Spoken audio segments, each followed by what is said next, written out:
बिस्मिल्लाहिर्रहमानिर्रहीम हामिदों व मुसल्लियन अम्मा बाद। सामईन किराम व नाज़रीन एज़ाम, आसनसोल बंगाल से एक साहब ने नमाज से मुताल्लिक़ एक सवाल किया है।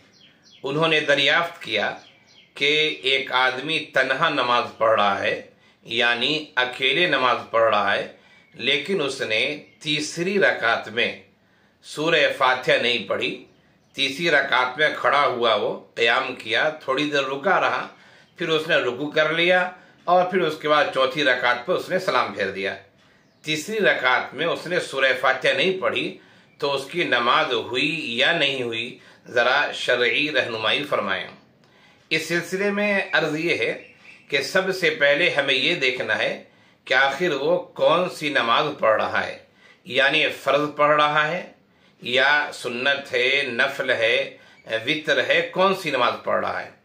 अगर वो फ़र्ज़ नमाज पढ़ रहा है और उसने तीसरी रकात में या उसी तरह चौथी रकात में भी उसने सूरह फातिहा नहीं पढ़ी, थोड़ी देर खड़ा रहा, रुकू कर लिया, तीसरी या चौथी रकात में सूरह फातिहा नहीं पढ़ी और नमाज फ़र्ज़ है, तो उसकी नमाज हो जाएगी।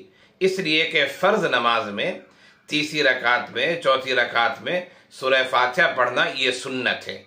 अगर वो नहीं पढ़ा, उसने छोड़ दिया, तो नमाज हो जाएगी। लेकिन याद रखिए कि मामूल बनाना सही नहीं है। फ़र्ज़ नमाज में मसनून तरीक़ा ये है कि तीसरी और चौथी रकात में सूरह फातिहा पढ़ी जाएगी। अल्लाह के रसूल सल्लल्लाहु अलैहि वसल्लम पढ़ा करते थे और यही अफजल तरीक़ा है।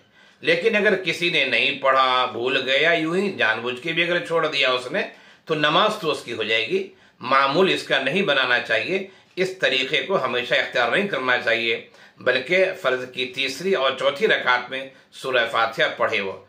जो कि फ़र्ज़ की शुरू की 2 रकातें होती हैं, उन शुरू की 2 रकातों में सूरह फातिहा और ज़म्मे सूरह यानी सूरत मिलाना वो दोनों वाजिब है। और फ़र्ज़ की तीसरी और चौथी रकात है या 3 रकात वाली नमाज है, मगरिब की नमाज है, तो तीसरी रकात में सूरह फातिहा पढ़ना ये मसनून है। और मसनून अगर छूट जाए या कोई छोड़ दे तो उससे नमाज हो जाती है, नमाज में खराबी नहीं होगी। लेकिन ये छोड़ने का मामूल नहीं बनाना चाहिए, बल्कि कोशिश यही करना है कि हमें सुन्नत के मुताबिक नमाज अदा करें हम, और तीसरी चौथी रकात में हम सूरह फातिहा पढ़ें।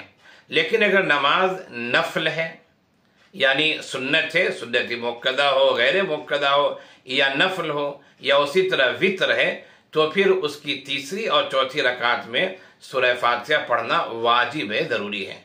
अगर कोई नफल नमाज में यानी सुन्नत में या वितर में सूरह फातिहा नहीं पढ़ता है तीसरी और चौथी रकात में, तो फिर उसकी नमाज नहीं होगी। नमाज न होने का मतलब ये कि अगर जान बूझकर उसने सूरह फातिहा नहीं पढ़ी है तो उसकी नमाज नहीं होगी, नमाज दोहरानी पड़ेगी उसे। इसलिए कि सूरह फातिहा पढ़ना और उसी तरह सूरह फातिहा के साथ सूरत मिलाना, नफल में 2 रकात की नमाज हो, 4 रकात की नमाज हो, तो उसमें ज़रूरी है, यानी वाजिब है।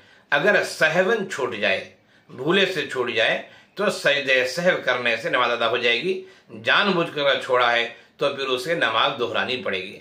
मैं समझता हूँ आपके लिए बात वाज़ेह हो गई होगी। एक दफ़ा और इख्तिसार के साथ मैं कह देता हूँ कि अगर फ़र्ज़ नमाज पढ़ रहा है वो आदमी और उसने तीसरी रकात में या चौथी रकात में सूरह फातिहा नहीं पढ़ी है, तो नमाज हो जाएगी। इसलिए कि सूरह फातिहा पढ़ना ये मसनून है। बस न पढ़ने का मामूल न बनाए, बल्कि पढ़ने का मामूल बनाए। कभी छूट जाए तो कोई बात नहीं, पढ़ना अफजल है। लेकिन अगर नफल नमाज है या उसी तरह वितर की नमाज है, तो उसमें तीसरी चौथी रकात में भी सूरह फातिहा पढ़ना वाजिब है। जानबूझकर छोड़ेंगे, नमाज नहीं होगी, नमाज का इआदा करना पड़ेगा, लौटाना पड़ेगा। और अगर भूले से छूट जाए, सहवन छूट जाए, तो आखिर में सजदे सहव कर लेंगे और सजदे सहव करने की वजह से नमाज मुकम्मल हो जाएगी, नमाज अदा हो जाएगी। अल्लाह हम सबको सुन्नत के मुताबिक नमाज पढ़ने वाला बनाए, शरीयत पर अमल करने वाला बनाए। आमीन या रब्बल आलमीन।